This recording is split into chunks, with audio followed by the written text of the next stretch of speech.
మమ్మల్ని ప్రభుత్వం ఆదుకోవాలి. 18 సంవత్సరాల నిండిన ప్రతి ఒక్కరికి 25 లక్షల రూపాయలు న్యాయం జరిగే వరకు పోరాడతాం. 2013 భూసేకరణ చట్టాన్ని అమలు చెప్పి మా జీవితాలతో ఆటలు ఆడొద్దు. అభివృద్ధి పేరు చెప్పి మా జీవితాలతో ఆటలు ఆడొద్దు. 2 సంవత్సరాలు నిండిన ప్రతి ఒక్కరికి ప్యాకేజీ ఇవ్వాలి. 2010-11 కట్ ఆఫ్ డేట్ మాకు సంవత్సరాలు నిండిన ప్రతి ఒక్కరికి 25 లక్షల రూపాయల ప్యాకేజీ ఇవ్వాలి. 25 లక్షల రూపాయల ప్యాకేజీ ఇవ్వాలి. Vizag Chennai industrial corridor 2010-2011 cut off డేట్లు మాకు అంగీకారం కాదు. 2010-2011 కట్ ఆఫ్ డేట్లు మాకు అంగీకారం కాదు. వైజాగ్ చెన్నై ఇండస్ట్రియల్ కారిడార్ 2010లో భూసేకరణ చేసిన తర్వాత 2016లో మాకు పేమెంట్ వేయడం జరిగింది. పేమెంట్ వేసిన దగ్గర నుంచి అట్లా ఎంతో కొంత పేమెంట్లు పెండింగ్లో ఉంటూనే జరుగుతున్నాయి. ప్రధానంగా మా చంద్రనాడ రెవెన్యూ 1130 ఎకరాలు స్టార్టప్ జోన్ కింద తీసుకుని అందులో 830 ఎకరాలు చంద్రనాడ రెవెన్యూలో పోవడం జరిగింది. ఈ 830 ఎకరాలకు గాను ఎవరికి కూడా పూర్తిగా న్యాయం ఎవరికి కూడా చెందలేదు. ఎందుకంటే మొన్న రీసెంట్గా ఒక 5 రోజుల ముందు మా పంచాయతీలో ఈ R&R ప్యాకేజ్ సంబంధించి ఒక ప్రొఫామ్ పెట్టారు. అందులో సుమారుగా 80% వరకు R&R ప్యాకేజ్ లబ్ధిదారులు ఎవరూ కూడా అందులో లేకుండా ఒక 20% మట్టుకే పేర్లు పెట్టి పబ్లిష్ చేశారు. అది ఎంతవరకు కరెక్ట్ అని నేను అడుగుతున్నాను. సుమారుగా ఇంచుమించు ఒక సంవత్సరం పాటు కంటిన్యూగా పేమెంట్ల కోసం మా దళితుల గురించి కానీ లేకపోతే మా ప్రధానంగా ఒక తమ్మిపేట తీసుకుంటే తమ్మిపేట అంతా పర్చేజ్ ల్యాండ్ లో ఉంది 90 సర్వే నెంబరు. ఆ పర్చేజ్ ల్యాండ్ కి సంబంధించి ఎన్నిసార్లు అడిగినా సరే పర్చేజ్ చేస్తామని చెప్పడం తప్ప తీసుకోవడం జరగలేదు. దాని గురించి ఒక కొలిక్కి తీసుకురావట్లేదు. ఎన్నిసార్లు మేము రిప్రజెంటేషన్ ఇచ్చినా చూస్తాం చేస్తాం అని చెప్పడం తప్ప ఇప్పుడుకొచ్చి ఒక న్యాయం జరిగినట్టు ఇప్పుడుకొచ్చి అయితే మాకేం కనపడలేదు. రీసెంట్ గా ఇచ్చిన ప్యాకేజ్ సంబంధించి దాంట్లో R&R లో కూడా ఈ పర్చేజ్ ల్యాండ్ కి సంబంధించి పేమెంట్ లేసి ఆ పేమెంట్ లేచిన తర్వాత ఈ పర్చేజ్ ల్యాండ్ లో ఉన్న తమ్మిపేటలో ఉన్న ప్రతి రైతుకి కూడా R&R ప్యాకేజ్ వచ్చేలాక మేము వాళ్ళని అడగడం జరుగుతుంది. కానీ ఎన్నిసార్లు ఎన్ని చెప్పినా సరే ఈ అధికారులు మమ్మల్ని ఇబ్బంది పెడుతూ తిప్పుతున్నారు తప్ప మాకంటూ ఎటువంటి న్యాయం కూడా జరగకుండా చేస్తున్నారు. పాయకరావుపేట నియోజకవర్గం నక్కపల్లి మండలం రాజయ్యపేట, బుచ్చిరాజుపేట, చందనాడ, అమలాపురం, డిఎల్పురం గ్రామ పంచాయతీల్లో సుమారుగా 9 గ్రామాల్లో APIIC వారు 5,500 ఎకరాల భూములు తీసుకోవడం జరిగింది. ఇది నోటిఫికేషన్ 2010లో ఇచ్చారు. 2016లో రైతులకి కొంతమందికి డబ్బులు చెల్లించారు. ఇప్పుడు 2024 ఈ రోజు వరకు కూడా ఏం మాట్లాడకుండా ఈ రోజునొచ్చి ఇంకా లబ్ధిదారులు చాలామంది ఉన్నారు. వాళ్ళు ఎవరికి నష్టపరిహారం చెల్లించకుండా భూముల్లోకి అక్రమంగా వచ్చి ఈ చెట్లు గడ నరికించడం, జేసీబీలతో సదును చేయించడం చేస్తున్నారు. అందరికి పూర్తిగా నష్టపరిహారం చెల్లించిన తర్వాతే అధికారులు పనులు చేపట్టాలి. అలాగే భూములు ఇళ్ళు కోల్పోతున్న R&R ప్యాకేజీలో 2010 కట్ ఆఫ్ డేట్ పెట్టారు. 2010 కట్ ఆఫ్ డేట్ అంటే ఈ రోజు భూములు తీసుకొని 2010 కట్ ఆఫ్ డేట్ అంటే ఎంతో మంది నిరుద్యోగులు అన్యాయం అయిపోతున్నారు.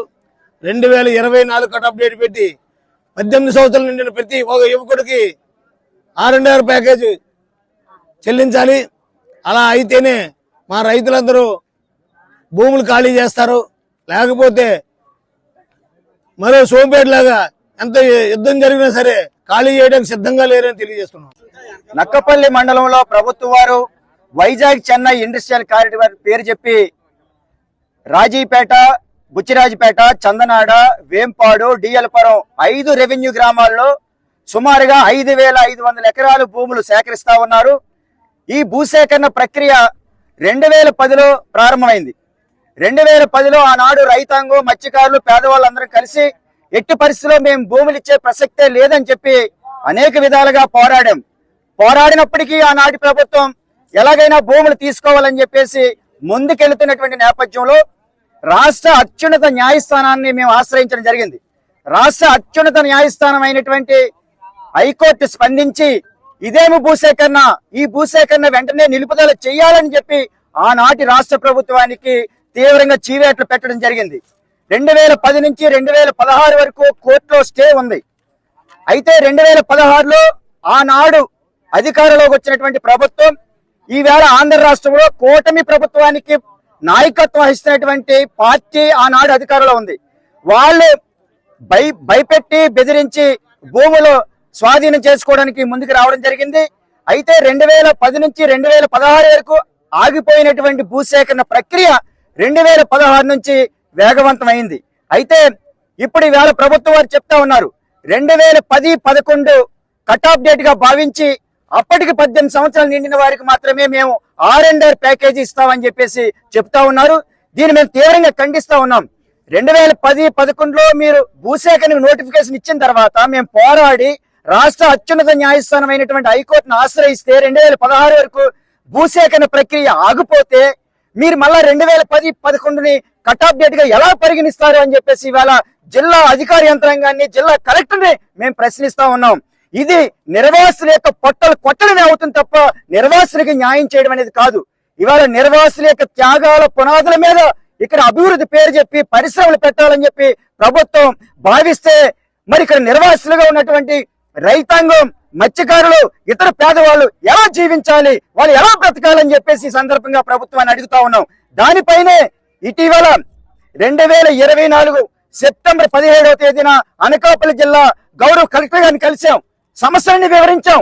15 రోజుల్లోగా సమస్య పరిష్కారం చేస్తామని చెప్పారు. ఇవాళకి 15 రోజులు పూర్తవుతా ఉంది. ఏ ఒక్క సమస్య కూడా పరిష్కారం కాలేదు. కానీ ఈవేళ భూములు తీసుకుంటామని చెప్పేసి అధికారులు చెప్తా ఉన్నారు. భూములు తీసుకోవడానికి, భూములు స్వాధీనపరచుకోవడానికి ఉన్నటువంటి శ్రద్ధ, ఇంట్రెస్ట్ ఇవాళ నిర్వాసన ఆదుకోవడానికి ఎందుకు లేదని చెప్పేసి ఇవాళ మేము ప్రభుత్వాన్ని ప్రశ్నిస్తా ఉన్నాం. ఈ ప్రభుత్వం హామీ ఇచ్చింది నిర్వాసితుల్ని పూర్తి స్థాయిలో ఆదుకుంటామని. ప్రభుత్వం ఇచ్చినటువంటి హామీకి కట్టుబడి ఈ వేళకి 18 సంవత్సరాలు నిండినటువంటి ప్రతి ఒక్కరికి కూడా 25 లక్షల రూపాయలు ఇల్లులు కోల్పోయినటువంటి వారికి ప్యాకేజ్ ఇవ్వాలి. ఎవరైతే ప్రభావిత గ్రామాల్లో నివసిస్తున్నటువంటి 18 సంవత్సరాలు నిండిన ప్రతి ఒక్కరికి కూడా 15 లక్షల రూపాయల ప్యాకేజ్ ఇవ్వాలని చెప్పేసి ఈ రోజు కోరుతా ఉన్నాం. ఈవేళ జరుగుతున్నటువంటి ధర్నా ఒక హెచ్చరిక మాత్రమే. ప్రభుత్వం గాని, అధికారులు గాని ఒళ్ళు దగ్గర పెట్టుకొని నిర్వాసితులు గాని ఆదుకోకపోతే భవిష్యత్తులో పెద్ద ఎత్తున ఆందోళన చేస్తామని చెప్పేసి మేము ప్రభుత్వానికి హెచ్చరిస్తా ఉన్నాం. మీరు నిర్వాసుల యొక్క పొట్టలు కొట్టొద్దు, నిర్వాసుల యొక్క జీవితాలతో అట్లా ఆడొద్దని చెప్పేసి ఈ సందర్భంగా ప్రభుత్వానికి హెచ్చరిస్తా ఉన్నాం. ఏ విధంగా ప్రభుత్వానికి నిర్వాసుని ఆదుకోవాలనే చిత్తశుద్ధి ఉంటే వెంటనే మీరు రీసర్వే చేయండి. ఇప్పటికి 18 సంవత్సరాలు నిండిన ప్రతి ఒక్కరికి ప్యాకేజ్ ఇచ్చి పునరావాసం, పునర్నిర్మాణం చేపట్టిన తర్వాత మాత్రమే మీరు భూసేకరణ ప్రక్రియ ముందుకు తీసుకెళ్లాలని చెప్పేసి ఈ సందర్భంగా కోరుతా ఉన్నాం. Amalapuram panchayat Ganta Narasimharao alias Gabbar Singh, Vempadu revenue. ఆ పంచాయతీ వైస్ ప్రెసిడెంట్ నేను. 2010లో ల్యాండ్ ఎక్విజిషన్ స్టార్ట్ చేశారు. 2024 సంవత్సరం అయినప్పుడు కూడా ఇప్పటి వరకు ల్యాండ్ ఎక్విజిషన్ లో నిర్వాసిత గ్రామ ప్రజలకు ఇప్పటి వరకు కూడా ప్రభుత్వం నుంచి ఎటువంటి ప్యాకేజీలు కానీ అందలేదు. ఇటీవల కాలంలో మొన్న 20వ తారీఖున ప్యాకేజీ అర్హుల జాబితా పబ్లికేషన్ చేస్తున్నారు. ఆ జాబితాలో కూడా సుమారుగా 70% జనాభా కవర్ అవ్వకుండా ఉంది.